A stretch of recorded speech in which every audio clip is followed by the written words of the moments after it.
A century ago, the sky splits apart and dungeons appear. Monsters flood out of the dungeons, and normal weapons cannot restrain them. The only ones who can face these creatures are people who awaken supernatural abilities alongside the emergence of the dungeons. Thanks to a few exceptional individuals known as awakeners, the chaotic world stabilizes. As monsters, mana, and a new civilization begin to take root, some awakeners become hunters, tasked with taking down these threats. Decades pass, and hunters become numerous. However, once the mechanism behind awakening is uncovered and artificial awakening becomes possible, anyone with enough money can become an awakener. Naturally, the number of people aspiring to be hunters surges, ushering in the great age of hunters. With the influx of hunters, the government intervenes by creating the Pro-Hunter exam, limiting active hunters to those who pass the rigorous test. Institutions arise to prepare candidates for the hunter exam, offering physical training and a wealth of hunting knowledge. Eventually, private institutions known as hunter academies emerge, teaching everything necessary to become a hunter. Now, to become a hunter, people must attend a hunter academy. Among them is a man who fights monsters with exceptional confidence and strength. He decides to enroll in an academy that exists on a completely different level than any other. After finishing a battle with a monster, a system status screen appears before him, asking if he would like to take lectures immediately. Without hesitation, he clicks yes, earning recognition for using the Transcension Academy to further his studies. A group of boys gathers, talking about one of them who is saving money to become a hunter. When asked about his savings, the boy explains that he is looking for a good but affordable hunter academy. One of the boys thinks that becoming a hunter is easy as long as someone is awakened, but another explains that it has been over 50 years since the Pro-Hunter exam was created, and now attending a hunter academy is necessary. The boy thinks about this and realizes it is true. Most teachers at hunter academies are experienced hunters, either still active or retired. They share real-life knowledge and skills that would otherwise take great risks to learn. Because of this, a gap has grown between hunters who are educated and those who are not. Now, going to a hunter academy is the only way to succeed as a hunter. Even though this worries him, the boy feels proud that he has saved $40,000. This is enough to pay for 1 year at a decent hunter academy. He wishes he could afford a more expensive academy, but the cost is far too high. Still, the academy he plans to attend seems good, and he decides to give it his best shot. One day, he comes across a message about Transcension Academy.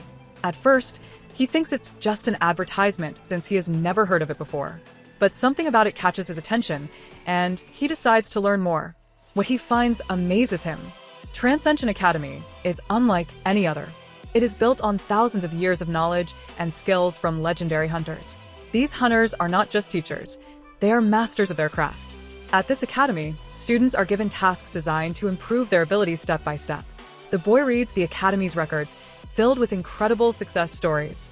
Curious and hopeful, he decides to enroll, even though he doesn't expect much. From the moment he starts at Transcension Academy, everything changes.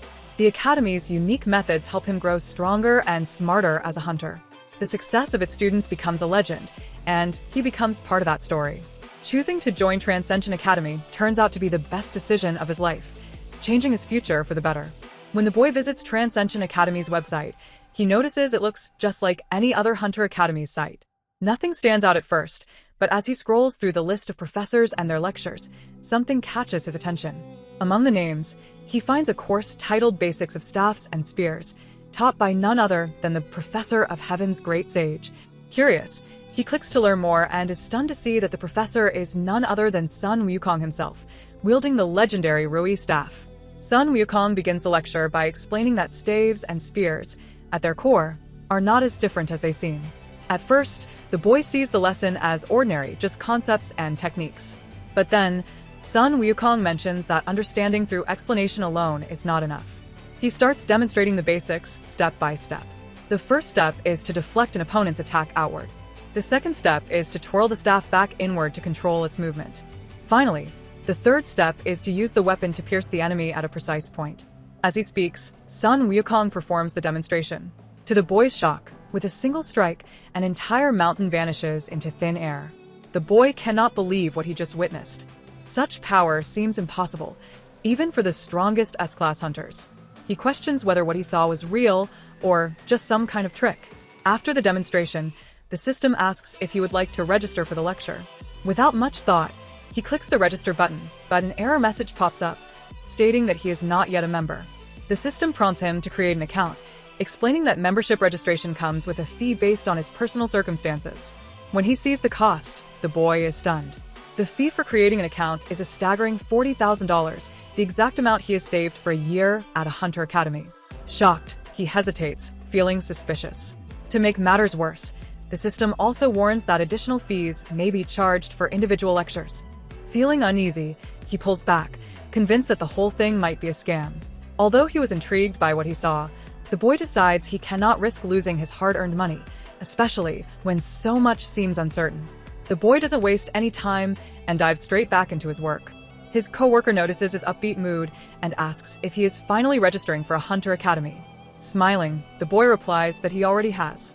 The co-worker, who had guessed from his cheerful demeanor, presses further, asking which academy he chose. The boy proudly mentions Arc Hunter Academy, saying he heard they have great teachers there. The co-worker laughs and reminds him not to forget his colleagues when he becomes famous.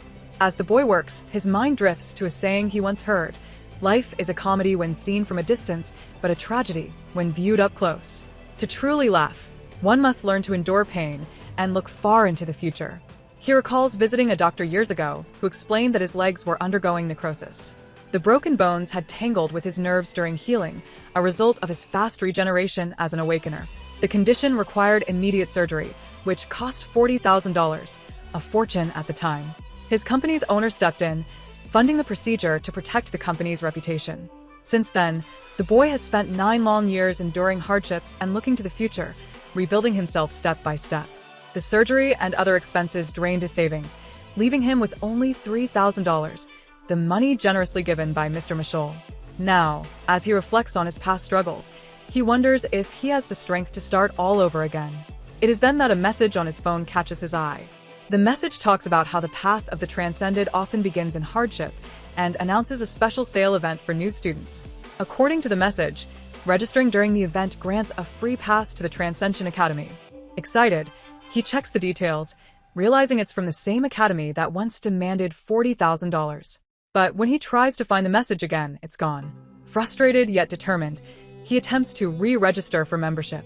This time, the fee is only $3,000, the exact amount he has left. Surprised by the sudden change, he hesitates, wondering how the price dropped so drastically. But deep down, he feels this might be his second chance to change his life.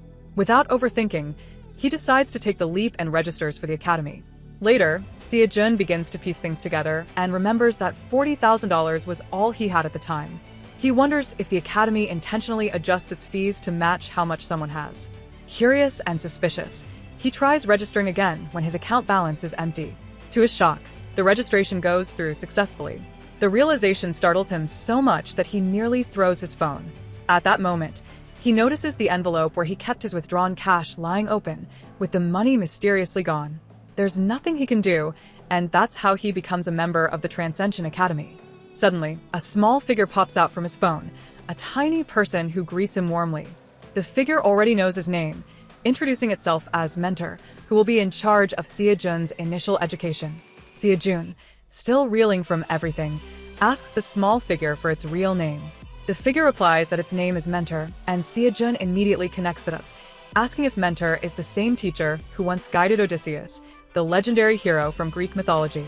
Mentor confirms, explaining that Odysseus was his first student and that it has been a long time since Odysseus achieved transcendence. However, Odysseus still occasionally keeps in touch. Mentor then explains that the Transcension Academy is a place designed to teach those who wish to transcend the limits of their race, breaking barriers and achieving greatness beyond the ordinary. SeoJoon is stunned, asking if the academy is solely about transcendence and not about becoming a hunter. Mentor smiles and clarifies that comparing the two is impossible because they are on entirely different levels. He explains that the instructors at the academy are so powerful that they could defeat hunters with just a flick of their fingers. Mentor then suggests that SeoJoon take the Transcended Aptitude Test. Curious but unsure, SeoJoon wonders about its purpose. Mentor explains that the test is designed to determine the type of transcendent SeoJoon has the potential to become and to evaluate his current abilities and tendencies. Mentor urges SeoJoon to answer the Transcended Aptitude Test honestly, explaining that the survey is designed to provide the best guidance based on his answers. SeoJoon manages to choose an option for the first question, but he hesitates when faced with the second one. Sensing his confusion, Mentor reassures him that many people pause at this point and advises him to pick the option that best describes what he believes he can do. To help, Mentor asks SeoJoon about his abilities.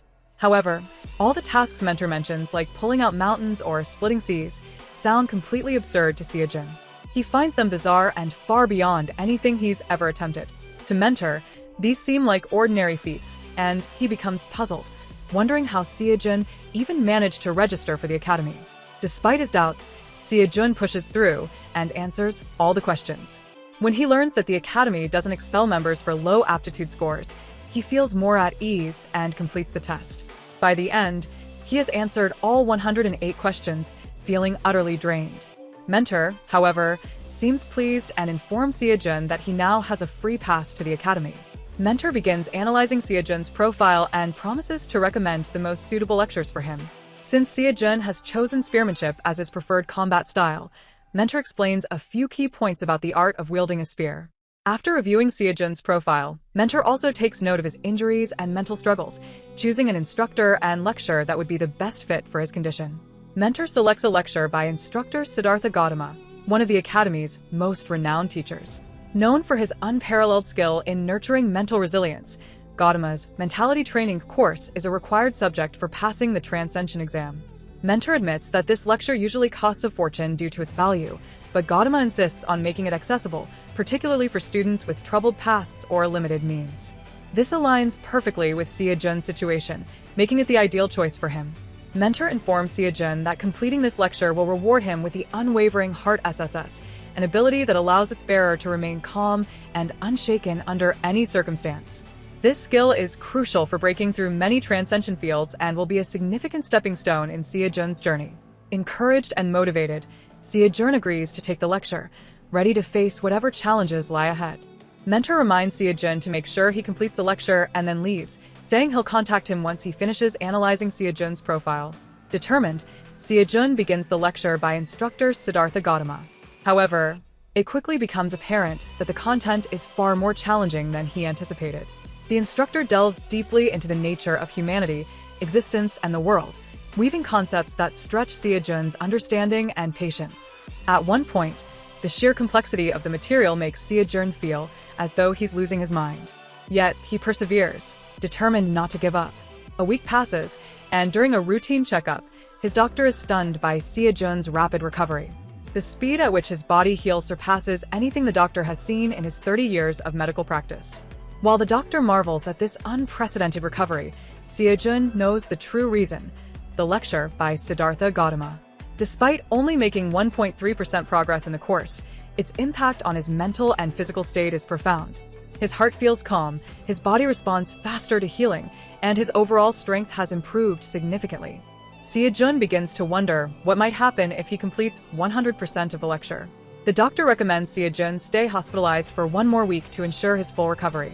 SeoJoon agrees, taking the time to continue exploring the Transcension Academy. Convinced of its effectiveness, he decides to start another lecture, this time with instructor Chiron. Chiron, a legendary centaur known in mythology as the teacher of countless Greek heroes, appears on the screen. His lecture focuses on preparing students to enter the early stages of transcendence. Though not heavily focused on combat, the course is designed to build a foundational state of mind and body necessary for future growth. As the lecture begins, Chiron introduces the concept of transcension, emphasizing that the first step is to embrace one's potential fully. His powerful and authoritative tone commands attention. Suddenly, Chiron speaks directly into the screen, as though addressing SeoJoon personally. "Stand up." Chiron's loud, thunderous voice echoes, startling SeoJoon. The intensity of his words, coupled with the piercing gaze from the screen, feels overwhelming. SeoJoon instinctively throws his phone away in fear, his heart racing. For a moment, he wonders if the instructor could somehow see him through the screen. The system suddenly notifies SeoJoon that his daily individual task has arrived. It explains that, based on the causality and current level of the student, an appropriate task is assigned. Curious, SeoJoon picks up his phone to check the task, but he's stunned by what he sees. The tasks listed seem far beyond what he would consider daily-level challenges. For a moment, he questions the system's idea of suitable and resolves to ignore the tasks until he is discharged from the hospital, planning to focus on lectures instead. However, when he tries to navigate back to the lecture page, the system blocks him. It insists he must complete his daily task first. Each time he attempts to exit, he is redirected back to the task screen. SeoJoon begins to wonder how the system can possibly track his actions so precisely, as though it knows his every move. Frustrated but left with no choice, he decides to tackle the task. Unfortunately, SeoJoon fails his first attempt. Feeling defeated, he returns to instructor Siddhartha Gautama's lecture, only to notice a countdown timer indicating that his free pass will expire in 83 days. This surprises him. He hadn't realized there was a time limit. While the expiration makes sense to him in the context of an academy, it still feels like added pressure. Regardless, he resolves to master the lecture content and gain a deeper understanding before the free pass runs out. Determined, SeoJoon continues watching the lecture, yet his progress remains stuck at 1.3%, no matter how many times he reviews the material. For an entire week, he repeatedly watches Siddhartha Gautama's lecture, but his progress doesn't budge. Frustration begins to creep in as SeoJoon doubts his ability to complete the lecture within the remaining time. Realizing he needs a change of approach, SeoJoon decides to start exercising again. It's been a while since he last trained, as he never felt the need. For the past 9 years, his work involved carrying the corpses of monsters hunted by professional hunters, with each corpse weighing around 70 kilograms. This grueling labor served as his natural form of exercise, and he saw no reason to go out of his way to train separately. SeoJoon's body was still far from the ideal strength he hoped for, but his sturdy physique gave him some confidence. Even though he didn't know how to use mana, he knew he was an awakener, and his body was his greatest asset. However, when he started exercising again, he quickly realized that things weren't as simple as before. The system didn't just count his repetitions like he did in the past. Each exercise had to be done perfectly, with a specific number of repetitions to complete before the system would count it. At first, SeoJoon didn't mind, but as he pushed himself through each exercise, he felt more and more exhausted. The system wouldn't count anything unless it was done to the exact standard, and he soon found that even his usual workout couldn't meet those requirements. By the time he finished a single set, he felt like he could barely stand, let alone continue. His body felt heavy, and he feared he might collapse. Exercising like this every day, he thought, would be overwhelming. How could he keep up with this intense physical training and still focus on the lectures? He was starting to feel anxious about how he would balance it all. But deep down, SeoJoon knew he had no choice. The daily tasks were part of the academy system, and he had to complete them to progress. He had to push through. A few days later, SeoJoon visited an old woman who had known him for years. When she saw him, her eyes widened in surprise. She could hardly believe the change in his physique. "Have you been exercising?" she asked, astonished at the transformation. SeoJoon nodded, admitting that he had been working hard to build his strength. While they spoke, SeoJoon heard the news broadcast from the TV in the background. The newscaster's voice grew serious as he announced that a 4-star minster behemoth had suddenly appeared in the city of Seoul that morning at 5 a.m. The enormous monster had been in a deep sleep, and no one had known it was there until it was moved into the inner city. That was when it woke up, and the danger it posed became clear. The newscaster continued, explaining that the monster had nearly caused a catastrophic event. If it hadn't been for an awakener who happened to be in the area, there could have been massive loss of life. The awakener, a cadet at SeoJoon Academy, had stepped up at the right moment and managed to neutralize the threat before it could do any harm. SeoJoon listened intently, learning that the cadet's quick thinking and power had saved the city. It was also revealed that the cadet had received training under S-class hunter Jung Hunyoung, who had once been a learner at SeoJoon Academy. SeoJoon couldn't help but feel a stir of admiration for the cadet and his achievements. SeoJoon Academy seemed to be producing incredibly powerful awakeners, and SeoJoon couldn't ignore the fact that it had been that academy's teachings that had prepared the young cadet to take down such a fearsome monster. The old woman is grateful for the help that hunters provide to the city, as they have been doing for years. She praises them for saving lives and hopes that SeoJoon, being an awakener, will one day become a hunter. She imagines him saving lives and showing up on TV, like the other hunters. However, SeoJoon remains silent, knowing that he isn't a hunter yet and isn't sure if he will ever become one. Instead of responding to the old woman's hopeful words, he asks if it is really possible to be shown on TV as a hunter. At that moment, a man nearby scoffs at him, dismissing SeoJoon as someone who can never become a hunter. He points out that SeoJoon is still just exercising, and exercising alone won't make him a pro hunter. He believes it is impossible for SeoJoon to reach that level. The old woman questions the man, asking why he is so harsh. The man explains that he is just trying to give SeoJoon some advice, but SeoJoon isn't interested in hearing it. He stands firm, stating that he will decide what to do with his life, not the man, and advises him to worry about his own life instead. The man, thinking SeoJoon is too young to speak so boldly, tries to make him feel small. But SeoJoon isn't going to let anyone belittle him. He walks away, his anger fueling his determination.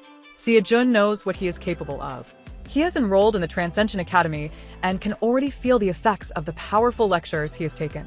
Becoming a pro hunter might not have been easy, but it is certainly possible at the academy he is a part of. Though he once hated the idea of becoming a hunter, the man's insults ignite something within him. He decides then and there that he will become a hunter.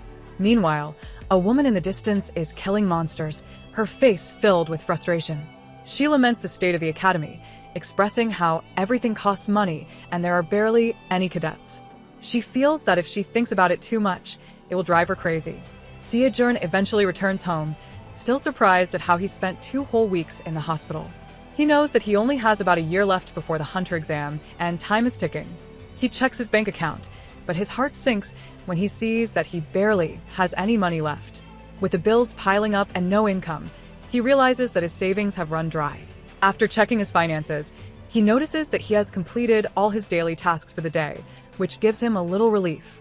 Since the tasks are done, SeoJoon decides to finally focus on Chiron's lecture. He remembers that there were some compulsory courses he needed to take, but due to his daily tasks, he hadn't had time to start them before. Now, with a bit of free time, he thinks it's the perfect opportunity to dive into them. As soon as he starts the lecture, Chiron greets him with a statement that confuses SeoJoon. Chiron says that he can now see that SeoJoon has just enough strength to begin toddling. SeoJoon is puzzled and wonders if Chiron is calling him a baby. Chiron, however, simply tells him that if he has the ability, he should start toddling. He then begins explaining the first step of transcension sense. As SeoJoon listens carefully, the progress bar of the lecture fills up, and it jumps to 5.7%. It's a small step, but it's a sign that he's on the right path. The next morning, SeoJoon finds himself back at work. His boss, a man in his mid-40s, looks at him with concern. He notices the wound from a hospital, but is surprised that it doesn't look as bad as he thought it would. The boss remarks on SeoJoon's resilience, calling his skin thick for still being able to move around after such an injury. He warns SeoJoon not to let anything like that happen again, shaking his head. SeoJoon, however, is thinking about the bigger picture. He knows that he doesn't want to be back at work, but he doesn't have a choice. He needs money to survive, especially now that his savings are almost gone. As he listens to his boss, he senses the guilt in his tone, realizing that the boss must feel responsible for what happened. But SeoJoon also understands that at the end of the day, it all comes down to money. If he doesn't work, he won't be able to feed himself. But if he works, he won't have enough time to focus on his lectures. The pressure weighs on him as he considers his options. He knows that in order to make progress, he has to complete the daily tasks set by Chiron. If he doesn't finish them, he won't be able to attend the lectures at all. But if he spends all his time working, he won't have the time or energy to devote to the lectures. SeoJoon remembers Chiron's last lecture, where he learned about the 5 senses that play a crucial role in combat: sight, hearing, touch, taste, and smell. These senses, Chiron explained, go through a process of perceiving, recognizing, and judging for each stimulus. However, this process is typically slow. To help SeoJoon improve, Chiron introduced the concept of a 6th sense, something beyond the ordinary 5 senses: intuition. This is what allows a transcended individual to process stimuli much faster, effectively shrinking the time it takes to react in combat. SeoJoon tries to absorb this lesson as best as he can, understanding that this inner sense is far more advanced than what he has been accustomed to. While reflecting on the lecture, SeoJoon is at work when one of his co-workers, a man known for his playful nature, tries to slap him on the head. But SeoJoon, feeling the movement before it even happens, instinctively dodges it. The co-worker is shocked, wondering how SeoJoon could have seen him coming from behind. SeoJoon, though, doesn't pay much attention to the comment and continues with his work, ignoring the surprised looks from his co-workers. Since his recovery, SeoJoon has begun to carry monster corpses that weigh up to 200 kilograms on his back. His co-workers, including his boss, are stunned by how easily SeoJoon manages to carry such heavy loads. No one expected him to be able to carry such a massive weight, yet there he is, walking upright with the load without breaking a sweat. They are all amazed but relieved, seeing that he's doing well and seems healthy again. However, despite his apparent strength, SeoJoon feels the strain of the work more than ever. The physical exertion is becoming harder, and the weight of the monsters on his back begins to take a toll on him. Seeing that he doesn't have much time after work to focus on the lectures, SeoJoon decides to use this opportunity to incorporate his daily training tasks into his work routine. By doing so, he hopes to make the most of his time and improve his progress without needing to dedicate extra hours. As he does his exercises with the heavy load, SeoJoon notices that the system is counting his repetitions in multiples of 3. For every push-up, the system registers 3 counts instead of just 1. He assumes this is because of the added weight, not realizing that the system is accounting for his extraordinary effort. His body is under immense strain, yet it seems to be adapting. His coworkers, noticing that he is pushing himself hard, start to worry. They see the sweat on his brow and the tension in his muscles, and they suggest he take a break. Some even offer to carry the heavy loads for him, thinking it's too much for him. But SeoJoon refuses, determined to continue on his path. He doesn't want to appear weak, and he's convinced that every bit of effort will help him grow stronger, both physically and mentally. Despite their concern, he presses on, knowing that he has no choice but to keep pushing forward if he wants to reach his goal. SeoJoon sees his work as a perfect opportunity to combine his training with his daily tasks. As he carries the monster corpses, he adds more weight to his back, knowing that the more weight he carries, the more the system counts his exercise repetitions. He sees it as a way to kill 2 birds with 1 stone, getting stronger while doing his job. However, his coworkers, noticing the extreme effort he's putting into his work, start to worry that he might hurt himself at that rate. They are concerned that he is pushing himself too hard. By the time SeoJoon gets home, he is completely exhausted. His muscles ache from the heavy loads and the intense exercise, but despite the fatigue, he realizes that combining work and training like this has been incredibly efficient. It's difficult, but it saves him time, allowing him to finish his daily tasks and move on to his lectures. As he listens to the lectures, he starts to see gradual changes in his progress, which gives him some relief. That night, SeoJoon finishes 2 lectures and feels satisfied with his progress. But a small voice in his head tells him that completing the lectures quickly without fully absorbing the content might be a waste of time. He considers reviewing the lessons to make sure he fully understands them, but then he quickly dismisses the idea. He knows that simply reviewing the lectures will not increase his progress much, so he decides it would be better to take on another lecture instead. Since regular lessons cost money, SeoJoon figures he should make use of a free pass lecture. After browsing through the available options, he comes across a lecture by an instructor named SeoJoon. The course is focused on how to become strong enough to pull mountains. The name rings a bell. Hegemon King SeoJoon, a legendary figure from the history of Chu and Han, known for his overwhelming strength. SeoJoon remembers that SeoJoon's name is often associated with his incredible power and his legendary status in history. He recalls that SeoJoon is known for his ability to stand up to overwhelming odds, becoming a famous figure because of his strength and bravery. SeoJoon is intrigued. He wonders why this particular instructor, who is known for his immense strength, is now teaching a course about pulling mountains. He reasons that there must be something more to it. SeoJoon registers for the Mountain Pulling Spearmanship, a lecture which is free, and he is informed that the course will focus on teaching him how to use the spear in a way that allows him to pull mountains. As he begins the lecture, SeoJoon explains that learning to wield a spear doesn't require any of the conventional training techniques or special equipment. Instead, he tells his students that they need to carve the concept of the spear into their bodies and senses. Once they have done this, they can return to him for further instruction. SeoJoon is surprised by this unconventional approach, but listens carefully. He soon realizes that the process of learning is far more about internalizing the idea of the spear and its strength rather than merely learning technical skills. He understands that the true mastery of the spear will come from within. However, as he proceeds with the lecture, SeoJoon is given another daily task. This time, it's to swing a spear-type weapon 5,000 times every day. When SeoJoon sees the task, he is shocked. He wonders why everything seems to revolve around daily tasks now. The amount of repetition required feels overwhelming, and he struggles to grasp how he can manage to do so much while balancing the rest of his life. Yet, he knows that these tasks are crucial for his progress. The next day, SeoJoon's boss is seen interacting with a lady named Park SeoJoon, who appears to be a hunter. SeoJoon watches as his boss shows a kind gesture to her, assuring her that their business has always adhered to thorough safety regulations. She is there to inspect the site again, particularly concerning the behemoth incident that had occurred not long ago. Though she had already confirmed the situation previously, she wanted to double-check in case she had missed something important. SeoJoon's boss, understanding the importance of the inspection, allows her to proceed with her checks. As SeoJoon listens in on their conversation, he hears the boss and one of the workers mention that Park SeoJoon is actually the granddaughter of a legendary figure, a sword star. SeoJoon's ears immediately perk up, and he recognizes the name they are referring to, Park Minchul, an awakener who was famous 100 years ago. He recalls that Park Minchul was active during the early days when the concept of a gate was starting to take shape.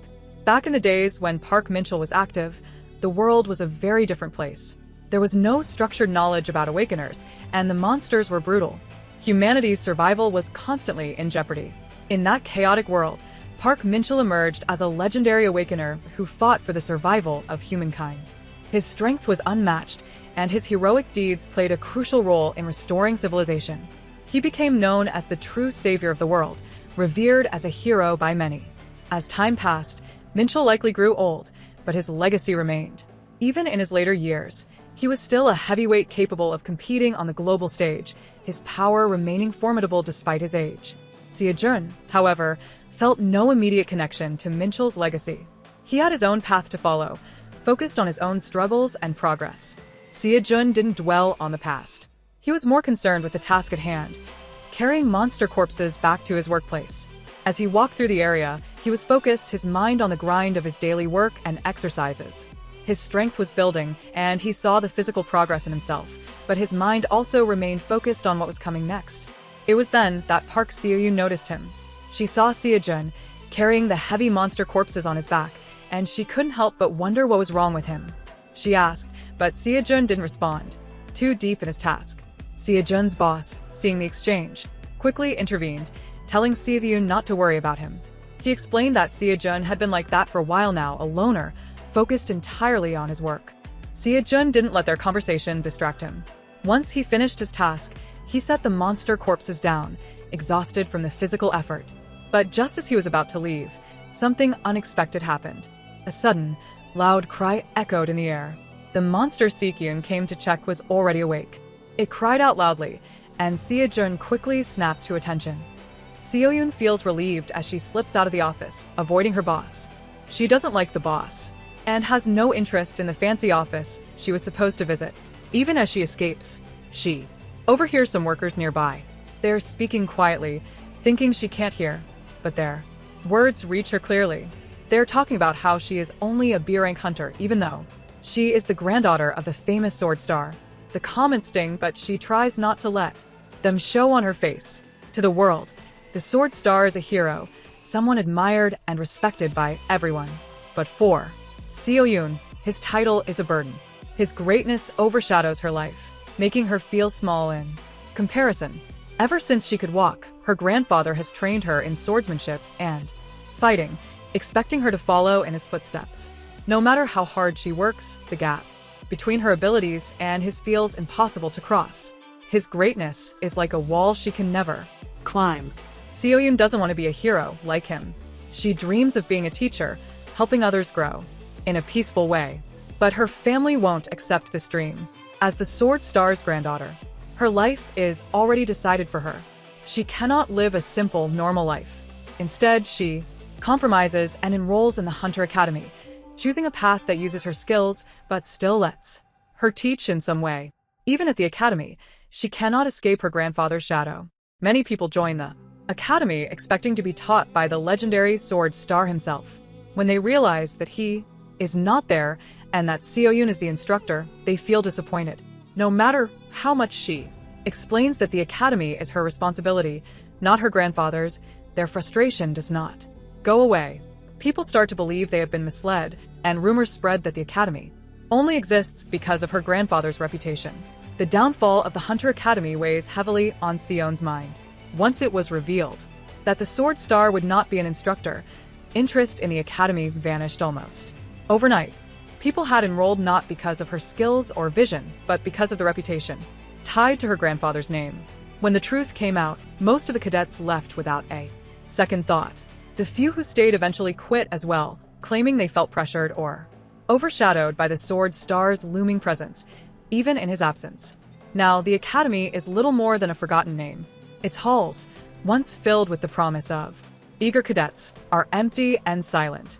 SeoJoon can only wish for a single dedicated student, someone who would stay and give her a chance to prove herself. She believes that with just one proper cadet, everything could fall into place, and the academy might regain its purpose. Her thoughts are interrupted when one of the workers suddenly runs past her, panting heavily and shouting about a monster. Startled, SeoJoon quickly processes the panic in his voice. Back. At the scene, chaos is unfolding. A creature, which had been mistaken for dead, has risen and is now threatening to devour the people nearby. Among the onlookers is SeoJoon, another worker. While others scatter in fear, he doesn't immediately run. Instead, he stares at the monster in confusion, wondering how something they thought was dead could have come back to life. It doesn't make sense to him. He reasons that maybe it was never truly dead in the first place. As the monster wreaks havoc, one of SeoJoon's co-workers finds himself trapped. He has fallen too close to the creature, unable to move as terror paralyzes him. With the monster's shadow looming over him, the co-worker yells for SeoJoon to save himself and escape. SeoJoon hesitates, his mind racing. He knows the man won't survive if left behind.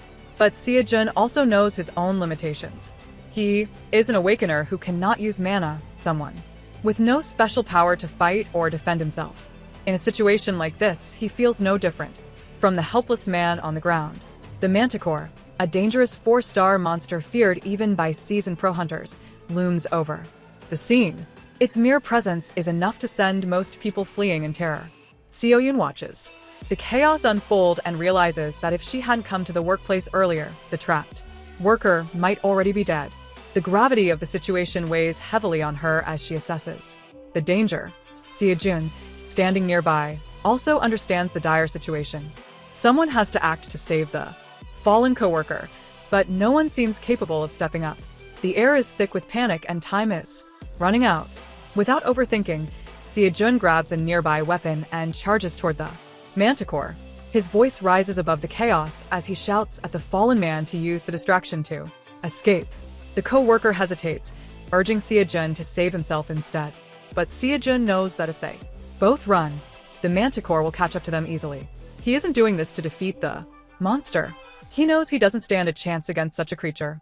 His goal is simple: buy enough time for the pro hunters to arrive and take over. As he approaches the Manticore, SeoJoon feels fear clawing at him, threatening to overwhelm him. His body trembles slightly, but he forces himself to move forward. He refuses to let fear control him. In that moment, a peculiar sense of clarity washes over him. It feels as though a voice is speaking to him, faint but profound, calling him to look beyond the immediate danger and see the broader flow of the universe. The words stir a memory deep within him, a lecture by Siddhartha Gautama. The teaching spoke of embracing the universe and understanding its course, to observe the world without clinging to fear or doubt. As SeoJoon recalls this lesson, he feels his emotions begin to settle. SeoJoon faces the Manticore, the massive creature ready to strike. He knows that any hesitation will cost him, so he decides to leave his actions to his senses, trusting that his body will respond faster than his thoughts. As the Manticore lunges at him, SeoJoon narrowly dodges its deadly claws, his body moving instinctively.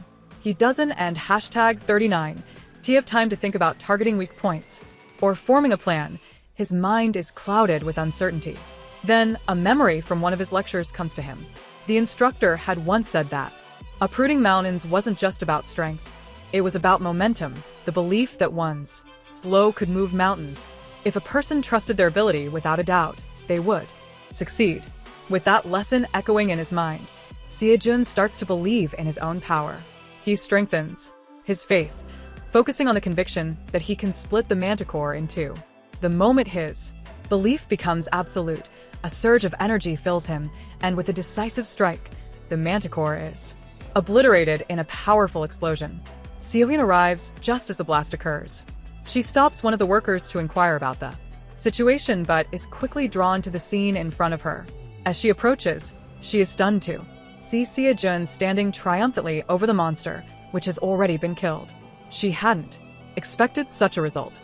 At that moment, SeoJoon's progress from his lessons is recognized by the system. It's clear now that applying what he has learned in real-life situations is just as important as the lectures themselves. SeoJoon stands frozen, still in shock as she watches SeoJoon. She can hardly believe what she just witnessed: a corpse mover, someone who ISN and #39, even a hunter, defeating a terrifying monster. with nothing but a steel pipe. It doesn't and hashtag 39 T seem possible, yet there he is, standing victorious. The workers, now safe, express their deep gratitude towards SeoJoon, urging him to go to the hospital for a checkup. But SeoJoon insists that he's fine, brushing off their concern. SeoJoon, however, has already formed a different opinion. Seeing what SeoJoon has done, she recognizes him as the kind of cadet she's been searching for.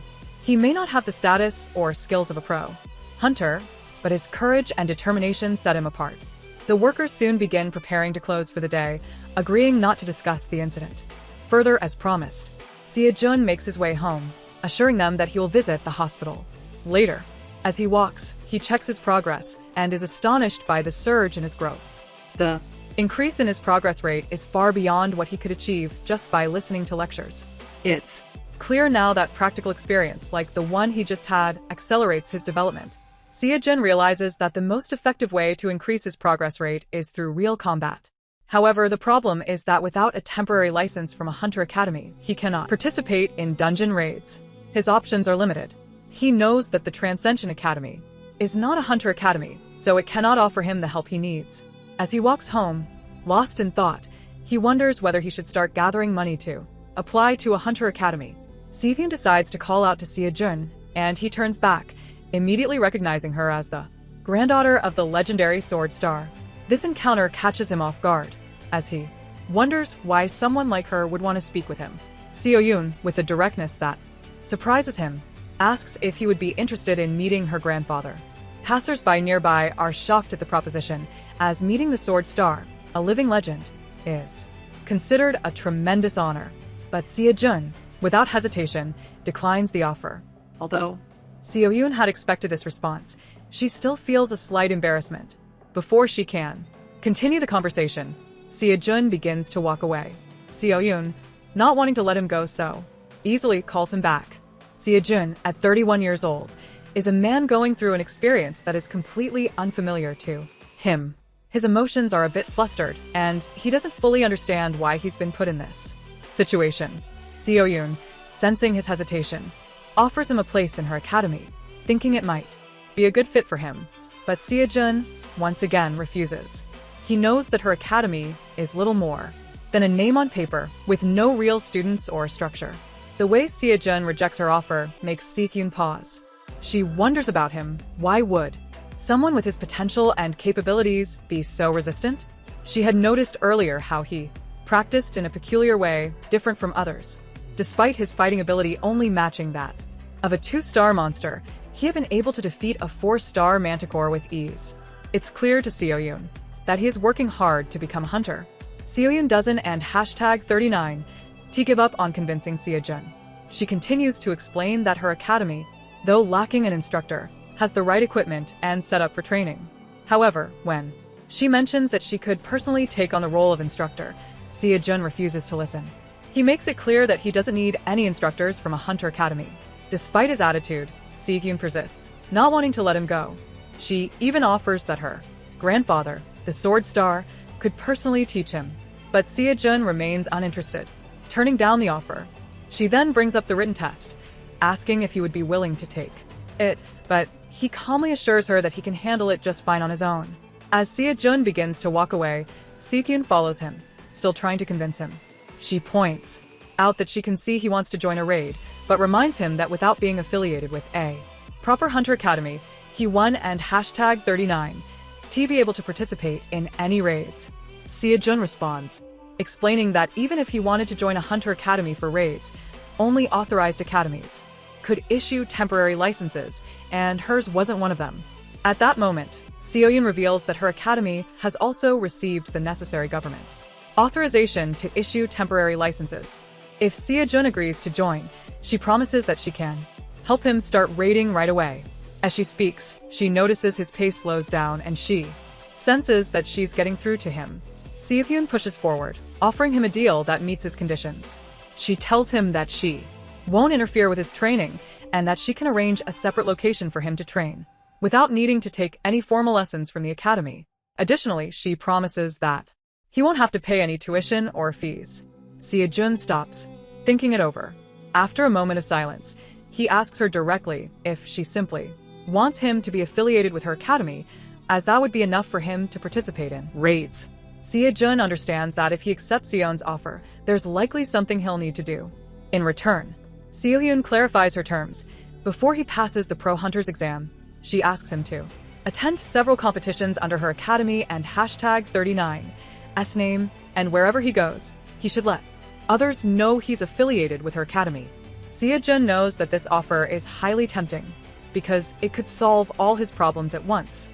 He'd get the access to raids and a temporary license, plus the ability to train in a proper setting without any cost, but at the cost of fulfilling her conditions. He decides to ask her directly why she's going to such lengths to get him to join her academy.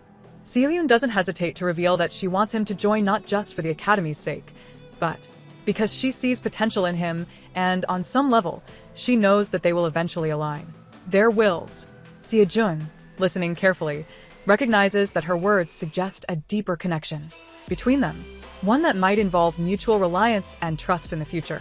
The next day, SeoJoon receives a call from Manchul, who asks what he did the previous day. Manchul mentions that he noticed the work leader has been replaced, and SeoJoon, realizing he's indirectly responsible for the situation after the monster incident, tries to cover it up. He lies to Manchul, explaining that the work leader may have resigned due to the stress of the incident and not because of SeoJoon's actions. He doesn't want to reveal the true story and implicate himself further. SeoJoon then heads over to Seon's workplace, where she hands him his temporary hunter license. To his surprise, she's already taken the initiative and issued it, which confirms that she truly meant what she offered. SeoJoon hadn't expected her to act so quickly, but now he's holding the key to his future as a hunter. Although SeoJoon knows he isn't a pro hunter yet, receiving the temporary license fills him with a sense of anticipation. It feels like he is finally taking the first real step toward his dream. He believes this is just the beginning of his journey. Eager to move forward, he asks SeoJoon if she can teach him the methods for dungeon raiding. To his surprise, she replies that there is no need for that. Instead, she tells him to choose a comfortable training weapon from the options they have prepared for him. Once he does, SeoJoon reveals that she has already made an appointment for a raid, anticipating that he will need one. They immediately head to the dungeon, and SeoJoon is surprised to see SeoJoon following him in. He had initially thought that she wouldn't interfere with his activities, but she quickly explains that since he is the only cadet in her academy, she can't just leave him alone in a dungeon, especially for his first time. As they enter, SeoJoon explains the basics of dungeon raiding. She introduces him to the monster they will be fighting, a kobold, a 2-star monster. SeoJoon, now prepared, faces the monster with focus. Even though he can't use mana, he quickly realizes that his physical attacks are still effective against the creature. During the battle, SeoJoon takes a moment to check his progress rate for the lectures. He sees that it is increasing, though not as rapidly as when he fought the manticore. He recognizes that fighting kobolds in groups will be a more efficient way to improve. Motivated, SeoJoon begins increasing the speed and intensity of his attacks. Fighting the kobold feels almost like grinding for experience points in a game. However, SeoJoon quickly realizes that SeoJoon is no ordinary person. From the very beginning, she could tell that he was strange, but over time, she begins to see that his eccentricity goes beyond anything she could have imagined. One of the things that stands out most to her is that after returning from the dungeon raids, SeoJoon starts staring at a dark, blank screen for long periods. At first, SeoJoon is confused, unsure of what he's doing, but eventually, she realizes that he's actually taking lectures. It's a strange habit, but she doesn't think much of it at first, assuming it's just one of his quirks. But things start to get even weirder. SeoJoon cannot fathom how a cadet with no formal education or proper training, especially for his first dungeon raid, could single-handedly massacre kobolds like a seasoned hunter with years of experience. His combat skills seem unnatural, as if he's been honing them for far longer than he actually has. It's not just that he fights well. His movements are precise, calculated, and efficient, as if he's already a professional, rather than a raw beginner. Even after killing the kobold, SeoJoon doesn't stop there. He begins to gather the monster's corpse, methodically collecting it as if it were just another task on his list. SeoJoon watches in disbelief, not understanding why he's going to such lengths. It's not just that he's collecting the corpses, it's the way he moves them. She finds it almost comical, as he seems to treat the whole thing as some bizarre form of exercise. She wonders why he doesn't simply call a corpse delivery service to handle the task, but SeoJoon's frugality leads him to do it himself, clearly looking to save on expenses. SeoJoon can't help but shake her head at his oddities, though she finds herself somewhat impressed by his dedication and work ethic. Despite all the strange behavior, SeoJoon feels a strange sense of pride. She now has a cadet under her academy's name, one who will be associated with her grandfather's legacy forever. It's a victory, even if it's wrapped in layers of bizarre circumstances. But even as she processes this, the clock ticks past midnight. SeoJoon can see that SeoJoon is still working, deeply absorbed in his task. Despite his strange actions, she knows that he's driven, and she's sure that he's thinking about something important. However, it's clear that SeoJoon is also struggling. He's still bothered by the fact that he hasn't completed all the lectures he's been taking. He can't shake the feeling that he's made a decision that might not be entirely right, and that uncertainty weighs on him. The next morning, SeoJoon is surprised by the results of his efforts. He's earned almost $10,000 in just a single day, which is far more than he expected. He knows that the bulk of this money came from his work with the corpses, moving and dismantling them all on his own. It's a huge sum, and SeoJoon can't help but feel a small sense of pride in his ability to generate income through his hard work. However, he also realizes that it took a lot of time and effort. Despite the financial success, he's far from being able to finish all of the lectures he's been diligently listening to. The balance between earning money and progressing through his education is starting to feel overwhelming, and SeoJoon begins to question whether this path is sustainable in the long run. As he reflects on his situation, SeoJoon starts to consider asking Manchul to join him in his work. He feels like he can trust him and would like to keep in touch with him, especially after everything that has happened so far. However, SeoJoon decides against it for the moment. He doesn't want to rush into asking Manchul for help just yet. Instead, he focuses on what he can do with the money he's earned the previous day. SeoJoon knows that saving his money is the smart thing to do, but he can't shake the feeling that he needs to use it more effectively. The dungeon raids have been a good source of income and a way to make progress in his lectures, but the progress is slower than he had hoped. Despite earning a decent amount of money, he feels like he isn't growing fast enough. The desire to become stronger, like the legendary Heaven's Great Sage, Sun Wukong, burns inside him. He dreams of reaching that level of power, of transcending limitations and gaining strength beyond ordinary means. As he contemplates how to speed up his growth, a notification pops up, offering him the chance to join a lecture on the Heaven's Great Sage. The offer promises to teach him the Sage's DGP, Divine Great Power, a legendary ability that will significantly boost his strength. Without a second thought, SeoJoon registers for the course, eager to obtain such powerful knowledge. However, his excitement quickly turns to shock when he sees the registration fee, a staggering $27 million. He can't believe the price. Even if he becomes a pro hunter, he would still struggle to afford it. The cost is so high it seems impossible to attain, leaving him frustrated and disheartened. Determined not to give up, SeoJoon pushes the thought aside. He can't afford to focus on what he can't have. He has to find another way. His mind drifts to what SeoJoon told him earlier about the academy. She mentioned that, as a cadet, he might have access to special equipment. Thinking of this, he decides to check out the Academy's Transcension shop, a place that sells training gear created by the Academy's accepted students. When he sees the wide selection of weapons, his eyes widen. Among the options are mythic weapons, though likely replicas, they are still powerful and valuable. After browsing, SeoJoon finds the Lance of Longinus, a legendary weapon. The price is $100,000. Although he had expected the cost to be high, seeing the price makes him realize it is still far beyond what he can afford at the moment. The amount feels burdensome, especially considering his limited funds, but he knows that if he truly wants to grow stronger, he'll need to find a way to earn more and invest wisely in his progress. He understands that this weapon could help him in the long run, but for now, it seems out of reach. While SeoJoon is deep in thought, SeoJoon observes him from a distance. After a moment, she approaches him and mentions the Academy Contention. It is a prestigious event where academies compete to demonstrate their skills, and performing well in the competition can earn cadets the right to participate in higher leagues. This competition seems like an ideal opportunity for SeoJoon to prove his worth, gain recognition, and move closer to his goal of becoming stronger. SeoJoon's explanation sparks something in SeoJoon. The Academy Contention is exactly what he needs, a chance to rise above the rest, to show that he has the potential to be more than just a cadet. Performing well in the contention could open new doors, granting him access to resources and opportunities that will accelerate his growth. SeoJoon agrees to attend the Academy Contention in SeoJoon's name. He sees it as an opportunity to gain more experience, something he knows he desperately needs. Reflecting on his battle history, he realizes his only experience fighting monsters has been against a manticore and kobolds. He also has no experience sparring with other cadets, so he decides that having a spar with SeoJoon would be the perfect way to prepare himself. As he thinks about it, SeoJoon remembers that SeoJoon is no ordinary B-rank hunter. She was trained by a legendary sword star, a fact that has always intrigued him. SeoJoon, still a novice, knows he might not be in the position to judge her strength, but his curiosity drives him to see firsthand just how powerful she really is.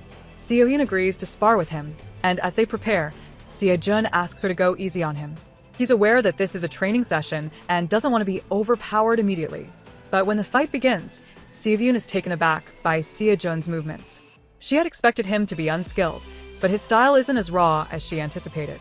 Despite his efforts, she can see that he's still fighting like a cadet. His attacks are basic, lacking the precision and experience of a seasoned hunter. Though initially impressed, SeoJoon quickly reassesses his abilities. Realizing that he is still a novice, she decides to end the fight swiftly. She plans to land a decisive blow, aiming for his neck, a move she's confident will conclude the spar. But when she strikes, SeoJoon surprises her by blocking the attack. She had expected to easily overpower him, but his defense is solid enough to stop her sword. The force of the block shocked SeoJoon, as she had thought she would be able to land a clean hit on him. SeoJoon's confidence grows stronger as he continues to spar with SeoJoon. Suddenly, his momentum shifts, and he begins to move with greater speed and precision. His attacks become sharper, creating a stark contrast to his earlier efforts. SeoJoon, now realizing the change in his fighting style, decides to engage him seriously. She unsheathes her weapon, fully prepared to match his growing intensity. SeoJoon, remembering the lessons from his lectures, starts to focus on his strategy. He recalls being instructed to make his attacks obvious, using feints, also known as fake-outs, while mixing in deliberate, noticeable defenses.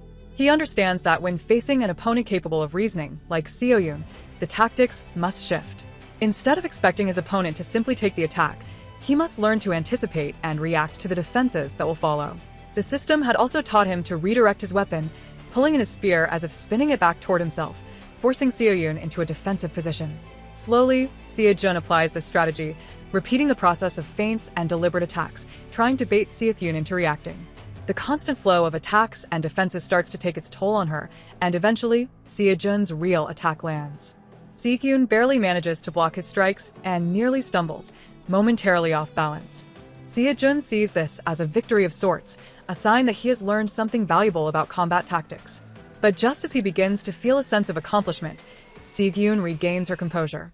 With a shift in focus, she unleashes her full strength, swinging her weapon with overwhelming force. SeoJoon, caught off guard by the sudden escalation, is sent flying and lands some distance away, injured. The force of her attack has knocked him out of the sparring match. SeoJoon stands over him, initially unsure of what happened. She hadn't intended to go all out, but in the heat of the moment, she used her full power without thinking. She checks on SeoJoon, asking if he's okay, but he reassures her that he's fine, though he admits that he lost the fight. His words surprise SeoJoon, who wonders if he truly believed he could win against a B-rank hunter. In that moment, SeoJoon understands the true difference between fighting a monster and facing a seasoned hunter. While the monsters he's fought so far were challenging, they lacked the strategic intelligence of an opponent like SeoJoon. The experience humbles him, making him realize just how much further he has to go to match up to professional hunters. As SeoJoon lies there, contemplating his own limitations, the system notifies him that his lecture progress has increased once again. He expected this. The system, he realizes, is pushing him to gather diverse experiences. So he goes to meet SeoJoon and asks if she doesn't have anything much to do before the tournament. She replies that she doesn't think so, and SeoJoon then asks if she could spar with him during the time there are no dungeon raids.